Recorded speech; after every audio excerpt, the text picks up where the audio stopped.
Good morning, students. In last class, we have discussed on the chapter 9, the Industrial Revolution.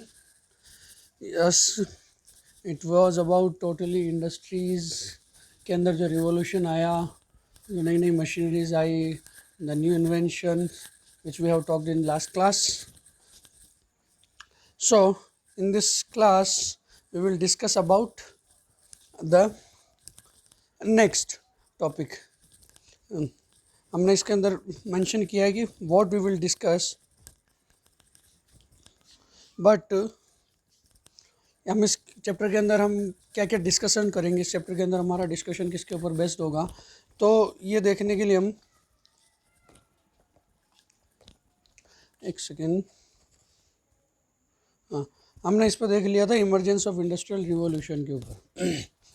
Industrial revolution कहाँ हुआ, where, why and when and what was the industrial revolution, where it was happen, why it was happen and when it was happen. हमने industrial revolution कहाँ हुआ, क्यों हुआ, कब हुआ, कैसे हुआ, इसके सारे रीजन्स हमने लास्ट क्लास के अंदर डिस्कस कर लिए थे। कब हुआ, 70-50 से 80-20 के बीच में हुआ। क्या हुआ था, इंडस्ट्रीज़ के जो कल्चर, इंडस्ट्रियल जो कल्चर था उसके अंदर बहुत बड़े बड़े डेवलपमेंट हुए, न्यू मशीनरीज डेवलप हुई। सो इंडस्ट्रीज़ के अंदर प्रोडक्शन बढ़ा, एम्प्लॉयमेंट बढ़ा, कुछ लोग माइग्रेट होके सिटीज़ के अंदर ट्रांसफ़र होने लगे। ये हमने इस पर डिस्कस किया था। इसके कुछ रीजंस हमने डिस्कस किए थे, वाई इट वाज हैपन। सो इसके रीजंस हमने डिस्कशन के अंदर दिए थे कि कहाँ हुआ था, ये ब्रिटेन में हुआ था, तो ब्रिटेन में क्यों हुआ था, इसके रीजंस हमने डिस्कस किए थे कि क्या क्या रीजंस थे। ब्रिटेन के पास ट्रांसपोर्टेशन अच्छा था, ब्रिटेन के अंदर बैंक्स बड़े अच्छे थे, ब्रिटेन के पास आयरन का और जो रॉ मटेरियल्स है वो उसका सप्लाई अच्छा था, वहाँ पर एग्रीकल्चर रिवॉल्यूशन हुआ था, ब्रिटेन का जो फेमस सिटी है लंदन वो बहुत इम्पोर्टेंट उसका रोल था, और कुछ नए इन्वेंशंस हुए थे। ये सारे रीज़न हमने लास्ट क्लास के अंदर डिस्कस कर लिए। So students, in this class what we will discuss, yes, we will discuss about the four inventions, not all four invention, but we will discuss two inventions in the Britain. Two invention के बारे में बात करेंगे जिन्होंने Britain के अंदर revolution start किया। The first two invention कौन से, coal and iron, and the second was the spinning and weaving. अब स्पिनिंग एंड वीविंग का क्या है और कॉल एंड आयरन का इन्वेंशन क्या है, इसको एक ब्रीफली बता देता हूँ, उसके बाद हम इसको डिस्कशन में करेंगे। कॉल एंड आयरन का क्या सिस्टम था कि मशीनरी बनाने के लिए किसका रिक्वायरमेंट होता है, मशीनरी बनाने के लिए किसका रिक्वायरमेंट होता है, आयरन का। और हमको मालूम है कि ब्रिटेन के अंदर रिसोर्सेज जो थे आयरन के बहुत अच्छे थे। Britain was too fortunate in the iron ores. वहाँ पे आयरन का जो माइंस है, आयरन की और की जो माइंस है वो बहुत अच्छी क्वांटिटी में थी। तो वहाँ पर क्या होता, आयरन का कल्टीवेशन, आयरन को निकाल से माइनिंग अच्छा हो जाता था आयरन का, लेकिन जो आयरन का क्वालिटी था वो थोड़ा बेकार था। जो आयरन होता था वो कमज़ोर होता था, जल्दी टूट जाता था, उस पर रस्ट जल्दी आ जाता था, जंग लग जाता, ख़राब हो जाता था। उसके बाद उन्होंने कुछ इन्वेंशन किया और उन्होंने आयरन के अंदर उन्होंने उसको अच्छा क्वालिटी फुल बनाने के लिए उन्होंने कुछ इन्वेंशन डेवलप किए हैं, उसके बारे में पढ़ेंगे। The second is the spinning and weaving.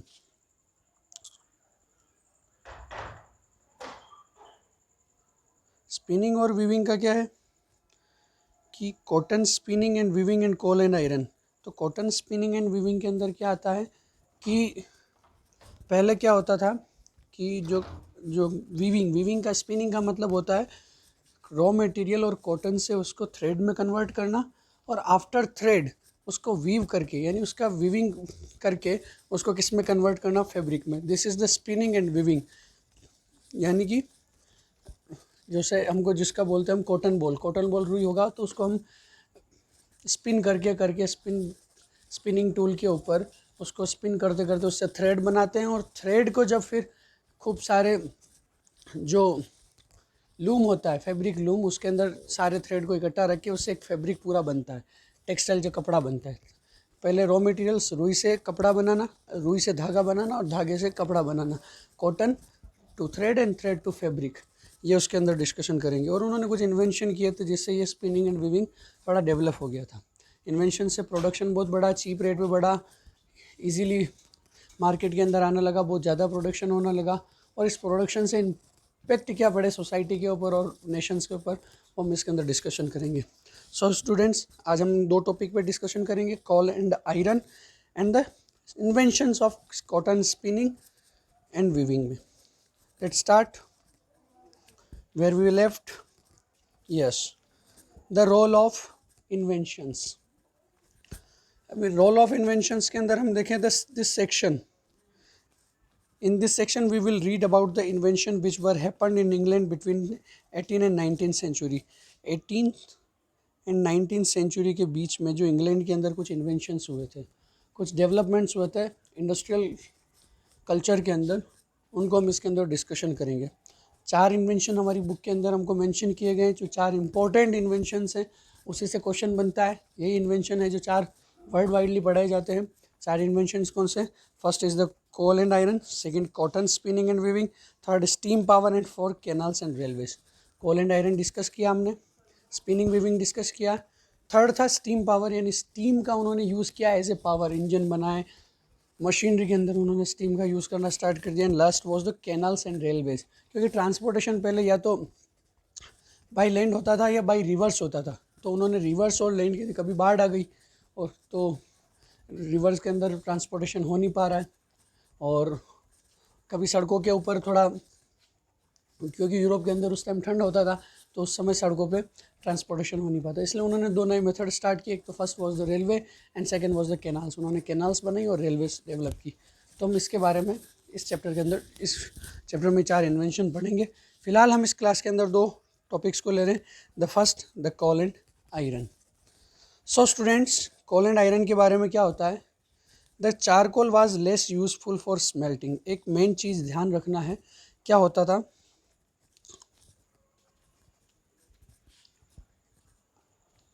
कि पहले किसी भी चीज़ को बनाने, पहले कभी भी लोहा क्या होता था, जो आयरन है उसको मेल्ट किया जाता है। लोहा को सीधा ऐसे नहीं ले सकते हैं कि आपने उसको माइंस से निकाला है और सीधा उसको उससे मशीनरी बना दिया, नहीं। पहले लोहे को क्या करते थे, स्मेल्ट, यानी मेल्ट करके उसको अकॉर्डिंग, अपनी रिक्वायर्ड के अकॉर्डिंग उसको शेप देके उससे मशीनरी बनाई जाती थी, ठीक है। लेकिन बाद में एक प्रॉब्लम क्या होता था कि वो लोहे को स्मेल्ट करना, स्मेल्ट यानी उसको पिघलाकर अपने अकॉर्डिंगली उसको मेल्ट करके अपने रिक्वायर्डमेंट के अकॉर्डिंगली उसको शेप देना, ठीक है। लेकिन इसको स्मेल्ट करने के लिए वो किसका यूज़ करते थे? They used charcoal for the smelting. Iron को स्मेल्ट करने के लिए क्या करते थे? चारकोल को यूज़ करते थे। और चारकोल का एक प्रॉब्लम ये है, कुछ चारकोल की प्रॉब्लम है। चारकोल क्या होता है? तो too fragile to transport, impurities produce, poor iron, salt of supply and made by timber. उन्होंने 4 रीज़न दिए हैं कि ये जो चारकोल है वो यूज़ होता था स्मेल्टिंग के लिए, लेकिन इसके साथ कुछ कुछ प्रॉब्लम्स क्रिएट होती थी। And what were the problems? Charcoal के अंदर क्या होता? It was too fragile to transport. ये बहुत फ्रेजाइल था, मीनिंग ये जल्दी टूट जाता था। चारकोल होता था बिल्कुल जल्दी टूट जाता है। सो स्टूडेंट्स, क्या होता था? Charcoal too fragile to transport, यानी ट्रांसपोर्ट यानी एक जगह सब जगह नहीं कि यहाँ पर भी आयरन का माइंस है और यहीं पर चारकोल का हमको सोर्स मिल गया, नहीं। चारकोल एक अलग जगह से माइन किया जाता, अलग जगह पे बनता था, इसका प्रोडक्शन अलग जगह होता था, और आयरन माइंस अलग जगह थी। तो दोनों को साथ में, यानी जहाँ आयरन माइंस है वहाँ पर चारकोल को लाया जाएगा। अब चारकोल को लाने के लिए क्या करना पड़ेगा? उसको वन प्लेस से अनदर प्लेस तक क्या करना पड़ेगा? ट्रांसपोर्ट करना पड़ेगा। एंड ड्यूरिंग द ट्रांसपोर्टेशन क्या होता था? Charcoal was fragmented. चारकोल क्या हो जाता? टूट जाता था। It was too fragile to transport, यानी कि इसको एक जगह से दूसरी ले जाने का मतलब ये टूट जल्दी जाता था। फ्रेजाइल मतलब बिल्कुल जो जल्दी टूट जाता है, क्षण भंगुर हिंदी में इसको बोलते, जल्दी टूटने वाला। तो charcoal was the two fragile. Second है कि ये क्या करता था? इम्प्योरिटीज़ प्रोड्यूस करता था। अब चारकोल क्या करता था? इसका जो हीट जो जनरेट करता है यानी जैसे हमने गैस को जलाया, मीथेन गैस को जो हमारे एलपीजीज में आती है उसको जलाया हमने, उसको जलाने के बाद क्या हुआ? वो हीट जनरेट करता है। सिमिलरली क्या करते हैं, जब चारकोल को जब बर्न किया जाता है तो वो एक हीट जनरेट, जैसे कोयला हो गया, तो कोयले को जब हम जलाते तो क्या करता है, हीट जनरेट करता है। सिमिलरली चारकोल को क्या करते हैं, जलाते हैं। When we use to burn the charcoal it generates the heat, और जो हीट जनरेट करता था वो थोड़ी कम जनरेट होती थी, जितनी आयरन की रिक्वायर्ड के अकॉर्डिंग होती थी उतनी ये जनरेट करता नहीं था। अब ये जनरेट नहीं कर रहा है, आयरन की जो स्मेल्टिंग के लिए जो हीट जनरेट रिक्वायरमेंट की जो हीट होती है वो ये जनरेट नहीं कर रहा है, तो क्या होगा, आयरन पूरी तरीके से स्मेल्ट नहीं होता था, और सही स्मेल्ट नहीं होने से इसमें क्या हो जाती थी, इम्प्योरिटीज़ डेवलप होती है। यानी कि इसको बिल्कुल प्योर हमको जो आयरन जो चाहिए, जो एक्चुअल आयरन जिसकी हमको रिक्वायरमेंट होती है वो हमको नहीं मिल पाता। सो चारकोल क्या करता था, इम्प्योरिटीज जनरेट करता। लास्ट क्या है, शॉर्ट ऑफ सप्लाई। अब क्या होता है, जो चारकोल जो बनता है किससे बनता था, लकड़ी से बनता था। फर्नीचर के लिए जो लकड़ी आती है उससे बनता था। अब उस टाइम यूरोपियन जो लोग थे वो थोड़ा लग्जरियस लाइफ स्टाइल जीते थे। सो उनकी लग्जरियस लाइफ स्टाइल के लिए क्या होता था कि उनको फर्नीचर बनाने के लिए भी लकड़ी की ज़रूरत होती थी, as well as they required the need of charcoal in the iron industries. अब आयरन इंडस्ट्रीज़ के अंदर भी चारकोल चाहिए और फर्नीचर के लिए चारकोल चाहिए, इसलिए चारकोल क्या होता था, शॉर्ट सप्लाई में मिलता था। ठीक है, अब क्या होता है, एक टॉपिक दिया इसके अंदर, मैंने उसको बोला है story of Derby. Story of Derby क्या है, स्टोरी ऑफ डार्बी कुछ नहीं, हमारे 3 इन्वेंशंस है उनकी स्टोरी है कि एक फैमिली है डार्बी की, जिसके 3 दादा, ग्रैंडफादर, उसका सन और उसका ग्रैंडसन, तीनों ने मिलकर कुछ ना कुछ इन्वेंशंस किए हैं, इसलिए इनको बोलते थे डार्बी फैमिलीज़। तो डार्बी फैमिलीज़ में क्या हुआ था, ग्रैंडफादर ने कुछ इन्वेंशन किया, उसके सन ने कुछ इन्वेंशन किया और उसके ग्रैंडसन ने कुछ इन्वेंशन किया, इसलिए इसको बोलते हैं डार्बीज़। डार्बीज़ क्रोनोलॉजी भी कह सकते हैं। डार्बी की स्टोरी क्या है कि जैसे हमको मालूम है कि चारकोल इतना सही क्वालिटी में हमको प्रोड्यूस नहीं कर रहा, आयरन सही नहीं मिल रहा हमको चारकोल से, तो क्या किया, जो फर्स्ट डार्बी था, द ग्रैंडफादर, उसका नाम था Abraham Derby. What was the name of grandfather, Abraham Darby. The first Derby इसको बोलते हैं। उसने क्या किया, किसका यूज़ किया था, कोक, और कोक बोलते कोल। उसने किसका यूज़ किया था, कोल का।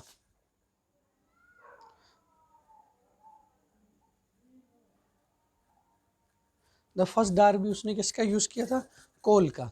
अब उसने कोल का यूज़ किया, और जैसे ही कोल का यूज़ किया, आयरन के लिए जो रिक्वायर्ड्स होती हीट वो कोक जनरेट करता है, कोल जनरेट करता है, उस रिक्वायरमेंट को पूरी करता है। साथ ही साथ ये क्या करता था, आयरन की जो इम्प्योरिटीज़ है उनको भी हटा के देता था, उसको बिल्कुल प्योरीफाई किया। ओरिजिनल जो आयरन चाहिए, जो रिक्वायर्ड होती थी मशीनरी के लिए, वो आयरन सप्लाई करता था। एंड थर्ड, वो क्या करता था, जो कोल है, फर्स्ट हो गया आयरन हीट जनरेट्स करेगा, दूसरी इम्प्योरिटीज़ को क्लियर करेगा, और it was not too fragile than charcoal. अब चारकोल से क्या होता था, कोक और कोल जो है वो ज़्यादा फ्रेजाइल नहीं, इसको यूजेबल हो जाता था, यानी उससे थोड़ा कम फ्रेजाइल, कम टूटने वाला होता था। इसलिए क्या किया, the first Darby, Abraham Derby, उसने कब किया, 1709 में। उसने क्या किया था, 1709 में Abraham Darby, the first Darby, first time use the coke for smelting in 1709। First Darby Abraham Darby है। अब्राहम डार्बी ने क्या किया, 1709 में उसने for the smelting of iron he used the coal as the place of instead of charcoal. उसने charcoal की जगह किसका यूज़ किया, कोल या कोक का। और जैसे इसका यूज़ हुआ, क्या होने लगा, आयरन की क्वालिटीज़ बदल गई, अच्छा आयरन मिलने लगा, इम्प्योरिटीज़ क्लियर होने लगी। जिस हीट पे आयरन स्मेल्ट होता वो हीट कोक या कोल जनरेट करता था। ठीक है स्टूडेंट्स, इसके आगे चलते हैं। सेकंड फर्स्ट डार्बी हो गया, दादाजी ने अपना काम कर दिया। अब आता बेटा द सन। अब सन क्या है, जो सेकंड डार्बी था उसने क्या किया, the second Derby invented the wrought iron which was less brittle from pig iron. 2 type के आयरन इन्होंने बताए हैं, इसको देखिए। 2 टाइप के आयरन, एक बताया इन्होंने रॉट आयरन और दूसरा इन्होंने बताया पिग आयरन। पहले जो आयरन निकलता था वो कौन सा आयरन निकलता था, पिग आयरन, यानी मोटा, बिल्कुल भुरभुरा सा, एकदम दानेदार आयरन, लेस ब्रिटल, जल्दी कम चमकदार, और जल्दी टूट जाने वाला ऐसा आयरन मिलता था जिसके ऊपर रस्ट जल्दी लग जाता था, ऐसा आयरन उन्होंने डेवलप किया। लेकिन जो सेकंड आर्मी था, जो सन था, उसने क्या किया, पिग आयरन की जगह उसने कौन सा आयरन डेवलप कर लिया, रॉट आयरन। रॉट आयरन क्या होता था, लेस ब्रिटल। लेस ब्रिटल माने कम जल्दी टूटने वाला, अच्छा क्वालिटी का, प्योर क्वालिटी का, जिसमें प्योरिटीज़ कम होती, इम्प्योरिटीज़ कम होती थी, प्योर होता था, मजबूत होता था। उस आयरन का किसने डेवलपमेंट किया, सेकंड आर्मी। फर्स्ट आर्मी ने कोल का यूज़ किया था as instead of charcoal, and the second army invented wrought iron instead of pig iron. Third army आता है। अब थर्ड आर्मी क्या किया, थर्ड आर्मी ने बहुत बड़ा काम कर दिया। What did the third army, third army ने क्या किया था कि वर्ल्ड का जो सबसे पहला आयरन ब्रिज है in world, we use to see many iron bridges in the world. खूब सारे आयरन के ब्रिज हम देखते हैं। कहाँ पर, बड़े इंडिया के अंदर भी, जो कोलकाता के अंदर जो ब्रिज है, बॉम्बे में जो ब्रिज है, हमारे कोटा के अंदर भी आयरन से बने हुए खूब सारे, वर्ल्ड के अंदर आयरन ब्रिजेस खूब सारे हैं। लेकिन the first iron bridge was made by the third army. Third army built the first iron bridge in the world in the कोलब्रुकडैल, एक जगह का नाम है कोलब्रुकडैल। इस जगह एक नदी है, सीवर्ण रिवर। ब्रिज कहाँ बनते हैं, कभी नदी को जोड़ने के लिए, कभी दो जगहों को जोड़ने के लिए। ब्रिजेस, उसने ब्रिज जो बनाया था, first iron bridge was made by the third army in the Coalbrookdale on the river of Severn. एक सीवर्ण करके एक रिवर है, वहाँ पर उसने क्या बनाया था, पेरिस के अंदर है, सीवर्ण करके रिवर है, उसके ऊपर उसने क्या बनाया था, he made the first iron bridge. Severn river के ऊपर उसने अपना पहला आयरन ब्रिज बनाया था। ठीक है, कोल एंड आयरन की स्टोरी। इसके आगे चलते हैं।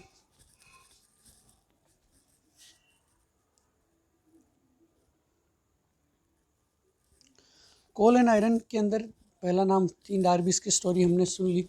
इसके अलावा 2 नाम और आते हैं। एक नाम है हेनरी कोर्ट। हेनरी कोर्ट ने क्या किया था, the Henry court invented the puddling furnace. Puddling furnace molten iron could be rid of impurities, and the rolling mill convert iron into bars with steam powers। इसको समझ लीजिए, उसने क्या किया है। हेनरी कोर्ट एक इन्वेंटर था। Third army, like the third army, the Henry court was also an inventor. उसने क्या इन्वेंट किया था, उसने 2 चीज़ें इन्वेंट की थी।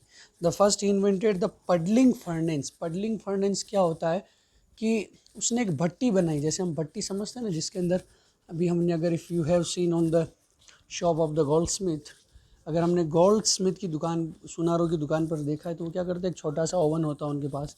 उस ओवन के अंदर वो क्या करते हैं, अपने गोल्ड को अंदर रखेंगे, उसको मेल्ट होने देंगे। जब पिघल जाएगा वो, तो फिर क्या करेंगे, उसको अकॉर्डिंग, अपने शेप के अकॉर्डिंग उससे वो स्ट्रक्चर बना लेते हैं। सिमिलरली क्या कहते हैं, हेनरी कोर्ट ने एक पडलिंग फर्नेस बनाई। और पडलिंग फर्नेस कहाँ काम आती थी, molten iron could be read of impurities. जो पिघला हुआ जो आयरन होता था, मोल्टन या मेल्टेड जो आयरन था, उसको क्या कर देते वो, उससे इम्प्योरिटीज़ निकालने के लिए उसने क्या बनाया था, पडलिंग फर्नेस। और दूसरा उसने क्या बनाया था, the rolling mill, convert iron into bars of steam power, by steam power. एक उसने क्या बनाई थी, रोलिंग मिल बनाई थी। मिल एक पूरी पूरी एक छोटी सी मशीन हो गई। मिल यानी आटे की चक्की होती, मिल होती है, वैसे उसने एक रोलिंग मिल बनाई। वो क्या करती थी, जो आयरन होगा, अब वो आयरन को क्या करती थी, बड़ा एक आयरन का टुकड़ा, उसको बार्स में डिवाइड कर देती थी। ठीक है, ये बार्स यानी छोटे छोटे टुकड़ों के अंदर। जैसे कि ये सिंगल आयरन का बड़ा टुकड़ा है, अब इसको उसने क्या किया, इस मशीन में डाला, तो ये छोटी छोटी बार्स के अंदर डिवाइड हो गई। लेकिन ये मशीन किससे चलती थी, हाथ से तो नहीं चलाएंगे, इतने बड़े बड़े सोना को तो हाथ भी चला लेते, मशीन चल जाती है। लेकिन इट वॉज द आयरन, और not for a small piece of jeweller, it was made up for the big big machineries. तो इतनी बड़ी बड़ी मशीन्स के लिए, उनको बार्स में कन्वर्ट करने के लिए हाथ से तो काम नहीं होगा, तो वो किसका यूज़ करते थे, it was converted into use by steam power. अब ये किससे चलती थी, स्टीम पावर से चलती थी, स्टीम पावर से। ठीक है, ये हो गए। अब कोल एंड आयरन के अंदर क्या, ये समझ गए। लास्ट इसका टॉपिक आता है कोल एंड आयरन के अंदर ब्रिटेन का क्या रोल था, हमको याद रखना है। इंडस्ट्रियल रिवोल्यूशन के अंदर हम जो कुछ भी पढ़ेंगे, what we will read and discuss in the coal and iron topics, it will be circulated और सेंट्रलाइज टू द ब्रिटेन। जो भी हम पढ़ेंगे ये ब्रिटेन पर ही सेंट्रलाइज रहेगा, ब्रिटेन से हमको इसको रिलेटेड करना है, इंग्लैंड से रिलेटेड करना है। तो ब्रिटेन हैज़ और mines of iron and coking coal. अब क्या होता था, मैंने पहले ही बता दिया कि ब्रिटेन के पास बहुत फॉर्चून था, बहुत भाग्यशाली था कि उसके पास आयरन की माइंस थी, और यानी जो उसका कच्चा रॉ मटेरियल होता है आयरन का, उसकी माइंस थी। और सेकेंडली उसके पास कोल के सोर्सेज बहुत अच्छे थे, कोक के जो सोर्स थे, कोल के जो रिसोर्सेज थे बहुत ज़्यादा थे। अब आता Britain was smelting more iron than rest of the world together. एक सिस्टम बता दिया। अब देखिए इधर है अपना इंग्लैंड, वन सेक,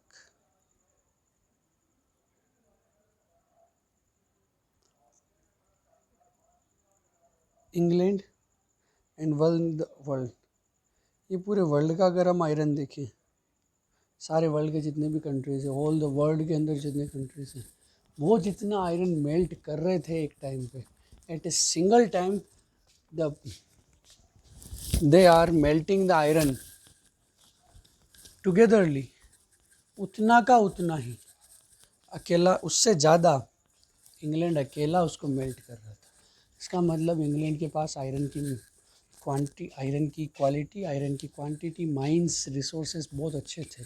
इसलिए ब्रिटेन के अंदर क्या हुआ था, इंडस्ट्रियल रिवोल्यूशन हुआ था। हमने पिछला कारण देखा था कि Y it was happen only in Britain, so because it was happen in Britain only. ये इसीलिए ब्रिटेन में हुआ था क्योंकि उनके पास रिसोर्सेज अच्छे थे, चाहे मनी का रिसोर्सेज हो, चाहे लेबर का रिसोर्सेज हो, चाहे उनको रॉ मटेरियल का रिसोर्सेज हो, चाहे उनके पास लैंड एक्विजिशन का रिसोर्सेज हो, एंड चाहे उनके पास ट्रांसपोर्टेशन का रिसोर्सेज हो, सब उनके पास रिसोर्सेज अच्छे थे। So it was happened in Britain only. Next चलते स्टूडेंट्स, अगला टॉपिक अपना इन्वेंशन। फर्स्ट इन्वेंशन हमने पढ़ लिया, एक बार रिवाइज कर लेते हैं। चारकोल और क्या होता है, पहले वो क्या करते थे, आयरन को स्मेल्ट करने के लिए, to smelt iron they use the charcoal, but the first Darby used coke और coal instead of charcoal. The first Darby जो था उसने कोक या चारकोल की जगह चारकोल की जगह किसका यूज़ किया, कोल का। और कोल का यूज़ किया तो उसके आयरन की क्वालिटी में, आयरन की क्वांटिटी में प्योरिटीज़ अच्छी आ गई, इम्प्योरिटीज़ चली गई, अच्छा मिलने लगा। सेकेंड डार्बी ने क्या किया, आयरन का चेंज कर लिया क्वालिटी को, पिग आयरन से उसने किस में बना दिया, रॉट आयरन में। एंड थर्ड डार्बी ने क्या कर दिया, वर्ल्ड का सबसे पहला, the first iron bridge in the world made by third Derby in Paris, seven river, क्या नाम है उस जगह का, कोल ब्रॉकटेल। इसके बाद आते हैं, एक नया नाम आता है, क्या नाम है, हेनरी कोर्ट। हेनरी कोर्ट ने रोलिंग में पडलिंग फर्नेस बनाई। पडलिंग फर्नेस एक भट्टी थी जिसके अंदर मोल्टेड आयरन से इम्प्योरिटीज़ निकाली जाती थी। And in the rolling mill में क्या होता था, they converted iron into the bars. वो क्या करते थे, जो आयरन हो गया, जो इम्प्योरिटीज से अच्छा एकदम प्योर आयरन मिला, उसको बार्स में कन्वर्ट कर देते थे। ठीक है, ब्रिटेन के अंदर क्यों कहा, because Britain had the iron mines and the coal resources as well, साथ में उनके पास सारी चीज़ें थी। ठीक है, नेक्स्ट चलते हैं। अगला इन्वेंशन है कॉटन स्पिनिंग एंड वीविंग। अब कॉटन स्पिनिंग एंड वीविंग के अंदर पढ़ लेते हैं, क्या बोलता है, in England, due to lack of technology or machinery, they faces a slow production. In Europe, the condition were looks like that the 10 spinner could make a one weaver easy. अब ऐसा क्या होता है, इसको समझिए कि उन्होंने बोला कि इंग्लैंड के अंदर हालांकि रिसोर्सेज खूब थे, दे आर मेल्टिंग आयरन सब थे, लेकिन ये सब साथ में होता है। इंडस्ट्रियल रिवोल्यूशन 1750 से 1820, in the period of 70 years के अंदर ही सब कुछ हुआ है। तो आयरन का यूज़ भी चेंज हो गया, कोल और आयरन का यूज़ आ गया, आयरन की क्वालिटी फुल आ गया, मशीनरी बनने लगी। तो सिमिलरली क्या हुआ, इसका इफेक्ट किसके ऊपर गया, टेक्सटाइल इंडस्ट्रीज़ के ऊपर चला गया। क्या हुआ, इंग्लैंड के अंदर एक चलता था सिस्टम, क्या था कि जैसे मैंने आपको बताया spinning and weaving. What is the spinning and weaving, raw materials या कॉटन से थ्रेड बनाना is the spinning, and by thread they make fabric, it is called weaving. कप रॉ मटेरियल या रुई से क्या बनाना, धागा बनाना, और धागे से by the thread they made fabric, और धागे से कपड़ा बनाना। It was the thread from fabric, it was called the weaving. So students, एक ऐसा सिस्टम चलता था इंग्लैंड के अंदर कि ओनली 10 एक वीवर यानी एक कपड़े धागे से कपड़े बनाने वाला बैठा रहता था घंटों तक। क्यों? क्योंकि क्या होता था कि 10 अगर स्पिनर्स लगेंगे, इसको समझा देता हूँ मैं क्या सिस्टम है कि देखिए 10 स्पिनर्स कंटिन्यूसली अलग अलग अपने स्पिन यार्ड के ऊपर थ्रेड बना रहे हैं। जब इनके सारों का थ्रेड मिलके जाएगा एक वीवर के पास, तो वो उनको बिजी रख पाएंगे। यानी 10 जने स्पिनर्स साथ में काम कर रहे हैं तब एक वीवर को बिजी रख पा रहे हैं। इतना लो प्रोडक्शन होता था। जैसे कि मान लीजिए अगर उनको 10 वीवर लगा दिए, if they recruit 10 viewers in their industries, अगर उन्होंने अपनी इंडस्ट्री के अंदर 10 वीवर्स को रिक्रूट कर दिया है, तो 10 वीवर्स को रॉ मटेरियल या मटेरियल सप्लाई करने के लिए उनको कितने 100 स्पिनर्स को लगाना पड़ेगा। इतना लो लेवल का, इतना बिल्कुल मशीनरी, इतना ओल्ड टाइप का था कि वो 10 लोग स्पिनर्स जब धागा बुनेंगे, धागा बनाएंगे, थ्रेड बनाएंगे, तब जाके वो एक आदमी को बिजी रख पाएंगे, एक वीवर को बिजी रख पाएंगे। सो प्रोडक्शन बहुत स्लो होता था। अब इस प्रोडक्शन को स्लो होने से बचाने के लिए, एंड इफ़ दे वांट, वो क्या करते थे, प्रोडक्शन को रैपिडली इंक्रीज़ करने के लिए उन्होंने क्या किया, द इन्वेंटेड मशीनरीज। अब वो मशीनरी क्या थी, कौन सी थी, उसके बारे में हम डिस्कशन करते हैं। एक वर्ड आता है स्पिनस्टर्स। जो वुमन स्पिनर्स होती हैं उनको बोलते हैं spinsters. Woman spinners, the word use for woman spinners is called spinsters. जो वुमन स्पिनर्स होती थी, yes we know that the womens use to work in the industries also, तो वुमन भी इंडस्ट्रीज़ में काम करती थी। तो जब वो स्पिनिंग करती थी, when they spin the spin yard they were called as spinsters. जो वुमन स्पिनर्स होती थी उनको बोलता था स्पिनस्टर्स। ठीक है। एक आता था इम्पोर्टेड। अब उनको इंडस्ट्रीज़ के अंदर क्या होगा, जब उन्होंने मशीनरी डेवलप कर ली या उन्होंने अपना पुराना वाला टेक्नोलॉजी पे भी कर रहे हैं, लेकिन वो क्या करते थे, बहुत हाई रेट के ऊपर क्या करते थे, अलग अलग कंट्रीज से रॉ मटेरियल इंपोर्ट करते थे, और इंपोर्ट करने के बाद उससे प्रोडक्शन करते थे, प्रोडक्शन करने के बाद उसको फिर एक्सपोर्ट करते थे। ठीक है। अब इससे क्या, जो कॉलोनलाइजेशन आता है, जिसके बारे में हम ट्वेल्थ क्लास में डिस्कशन करेंगे। कॉलोनलाइजेशन एक टर्म है जिसके अंदर क्या होता है, जैसा मैंने बताया कि इंग्लैंड ने क्या किया, अपने यहाँ ट्रेड करने के लिए, चूँकि हम ये दो वी नो दैट कि इंग्लैंड के अंदर प्रोडक्शन हो रहा है, मशीनरी बन रही है, प्रोडक्शन हो गया है, सब कुछ हो गया, तो उन्होंने क्या किया, प्रोडक्शन होने के बाद अब सारा का सारा वो इंग्लैंड में तो नहीं करेंगे, तो उन्होंने अलग अलग कंट्रीज़ के अंदर अपने अपने मार्केट बनाने स्टार्ट कर दिए। जैसे कि इंडिया के अंदर आता है चाइनीज़ माल, जैसे कि लेनोवो हो गया, मोटोरोला हो गया, अमेरिकन कंपनीज़ में एप्पल हो गया, ये सब लोग क्या करते हैं, अपना प्रोडक्शन को अलग अलग कंट्रीज़ के अंदर बेचना चाहते हैं। तो सिमिलरली ब्रिटेन ने क्या किया, अपने प्रोडक्शन को अलग अलग कंट्रीज़ के अंदर उन्होंने सेलिंग के लिए क्या किया, वहाँ पे मार्केट्स एस्टेब्लिश की, और मार्केट्स एस्टेब्लिश करने के बाद धीरे धीरे उन्होंने क्या कर लिया, मार्केट्स बनाते बनाते वहाँ पे रूलिंग एक्विजिशन कर लिया, यानी अपने आप को वहाँ का रूलर बना लिया। अब रूलर अपने आप को बना लिया वहाँ का, तो धीरे धीरे सारा रूलिंग और पूरा कंट्री उनके कंट्रोल में आ गया। इंडिया में भी ऐसा हुआ था। इन इंडिया के अंदर क्या हुआ था, इंडिया में ब्रिटिश या यूरोपियन पीपल्स आए, उन लोगों ने अपना ट्रेडिंग एस्टेब्लिशमेंट किया। As a merchants they had come into India and they become rulers of India. India के अंदर वो आए थे एज द ट्रेडर्स, ट्रेडिंग करने के लिए इंडिया में आए, बट धीरे धीरे उन्होंने अपनी आप की कॉलोनीज़ बढ़ाए, अपने अपने मार्केट को बढ़ाना स्टार्ट किया, and they became the ruler of India. वो इंडिया के रूलर बन गए। कैसे बने, इसी को बोलते हैं कॉलोनलाइजेशन। कॉलोनीज़ बनाते बनाते रूलिंग एक्विजिशन कर लेना, रूलिंग अपने पास कर लेना। अमेरिका में पहुंचा, अमेरिका में कर लिया। ऑस्ट्रेलिया में पहुंचा, ऑस्ट्रेलिया में अपना रूलिंग एस्टेब्लिश कर लिया। अफ्रीका में पहुंचा, अफ्रीका में अपना रूलिंग एस्टेब्लिश कर लिया। तो इसी को बोलते कॉलोनलाइजेशन। ठीक है स्टूडेंट्स, आगे चलते हैं। हाँ, कुछ फेमस इन्वेंशंस हुए हैं, इन मशीनरी के नाम दिए हैं। After 1700 the Europeans invented many machines. The invention make production rate higher.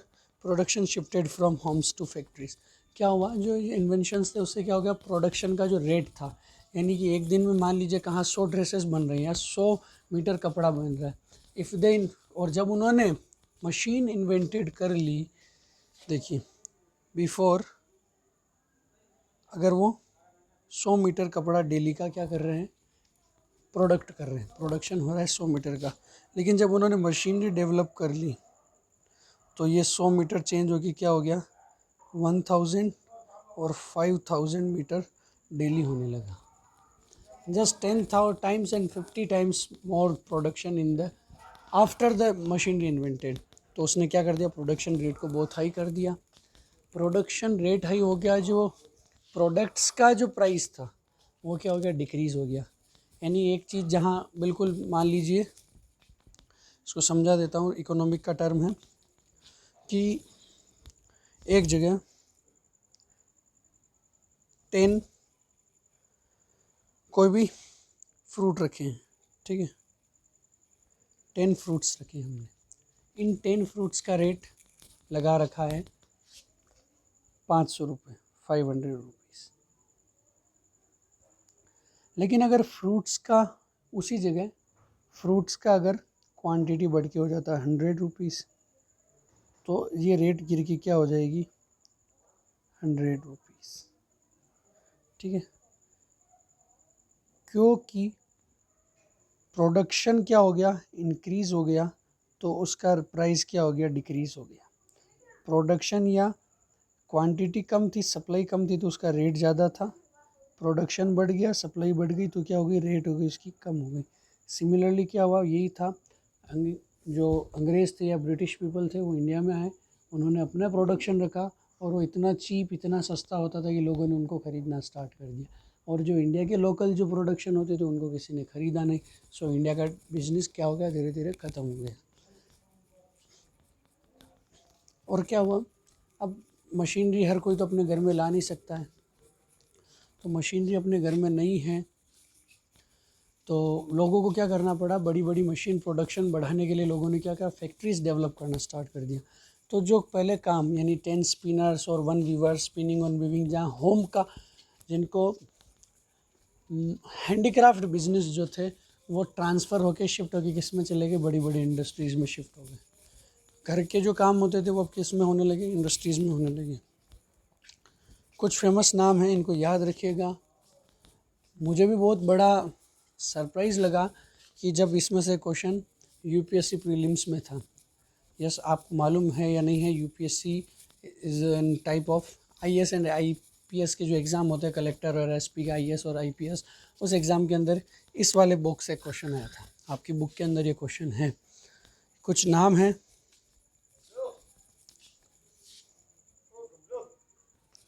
So students, first उसने the first invention was the name after the flying shuttle.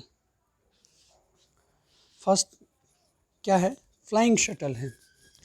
Flying shuttle designed bye John के in 1733 made it possible to weave broader fabrics in less time and consequently call more yarn than could be supplied at the prevailing pace of spinning.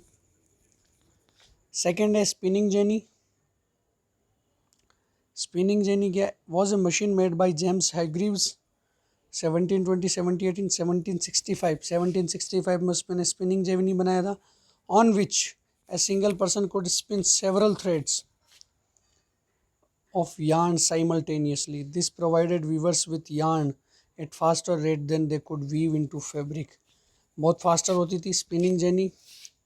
Flying the water frame, the water frame was made up by Richard Arkwright. Richard Arkwright ने water frame बनाया। Invented in 1769। ये देखिए, अब आप सब लोग सारे invention 70 50 से 80 20 के बीच में ही हैं, उसके बाद का नहीं। फर्स्ट जो था 1733 में है।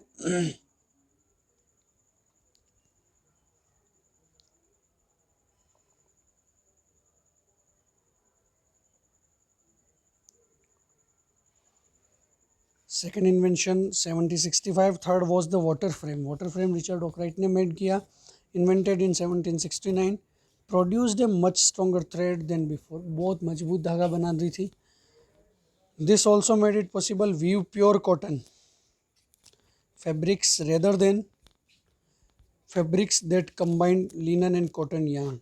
अब इसने क्या बताया कि जो वाटर फ्रेम है वो स्पिनिंग भी करती थी साथ में और वीविंग भी करती थी। ये आपको बुक से ही मिलेगा, ये बुक का ही जो पेज है उसको मैंने स्क्रीनशॉट लेके यहाँ पर लिया है। The mule was the nick name of machine invented in 1779 by Samuel Crompton. इसलिए इसका नाम क्या पड़ा है, सैमुअल क्रॉम्पटन से याद रखिएगा। Mule that allowed the spinning of strong and fine yarn. एक बहुत अच्छा यार्न थ्रेड बनाने के लिए क्या होता था, जो स्पिनिंग मजबूत धागा बनाती थी। The cycle of invention in the cotton textile industries that sought to maintain a balance between task of spinning and weaving concluded with invention of the power loom by Edmund Cartwright। Edmund Cartwright ने वापस दूसरा, एक Richard ऑर्कराइट है, एक है Edmund कोर्टराइट, उसने power loom बनाया है। और पावर लूम का डिस्कशन हम अगले नेक्स्ट वाले क्लास के अंदर करेंगे स्टूडेंट्स। छोटा सा टॉपिक है पावर लूम का, समझा दूंगा मैं पावर लूम क्या कॉन्सेप्ट है। हमने आज क्या क्या देखा है वापस देख लेते हैं। हमने पढ़ा है कि हम इसके अंदर, इस क्लास के अंदर 4 इन्वेंशन के बारे में बात करेंगे। First coal and iron, second is the cotton spinning and weaving, third is the steam power and fourth is the canals and railways.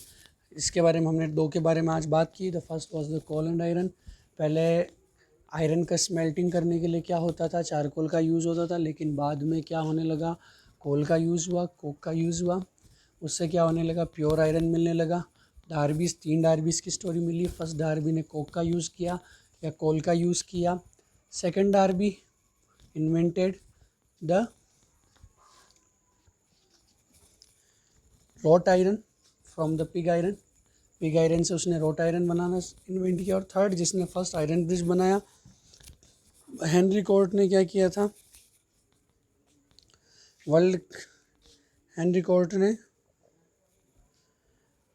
Invented the puddling furnace. भट्टी बनाई एक पडलिंग फर्नेस जो मेल्टेड आयरन को क्या करती थी, impurities उसकी clear करती थी।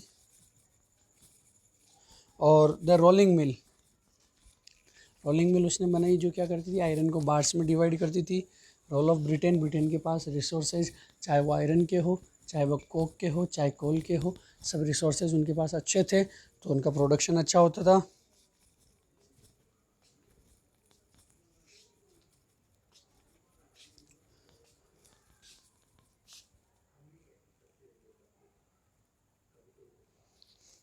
Cotton and spinning, cotton and spinning के अंदर हमने पढ़ा है कि मशीनरी डेवलप हुई। पहले एक वीवर्स को बिजी रखने के लिए 10 स्पिनर्स अपॉइंट करने पड़ते थे। प्रोडक्शन बहुत धीरे होता था, महंगा प्रोडक्शन होता था। पूरे वर्ल्ड से रॉ मटेरियल, मोस्टली इंडिया से, अफ्रीकन कंट्री से रॉ मटेरियल्स इंपोर्ट करते थे, फिर उसका माल बना के प्रोडक्शन करके एक्सपोर्ट करते थे, महंगा बहुत पड़ता था। फिर उन्होंने क्या किया, रॉ मटेरियल तो इंपोर्ट करना स्टार्ट किया, लेकिन साथ में अपना प्रोडक्शन बढ़ाने के लिए उन्होंने इन्वेंशंस किए। ये इन्वेंशंस हमने देखे हैं, कुछ मशीन के नाम आए, spinning jenny, the mule, the power loom, flying shuttle loom, water frame, ये सब इन्वेंशंस हैं। इन्होंने क्या करा, प्रोडक्शन को बढ़ा दिया, प्रोडक्शन की रेट को कम कर दिया, प्रोडक्शन की रेट को तो बढ़ा दिया, इंक्रीज़ कर दिया।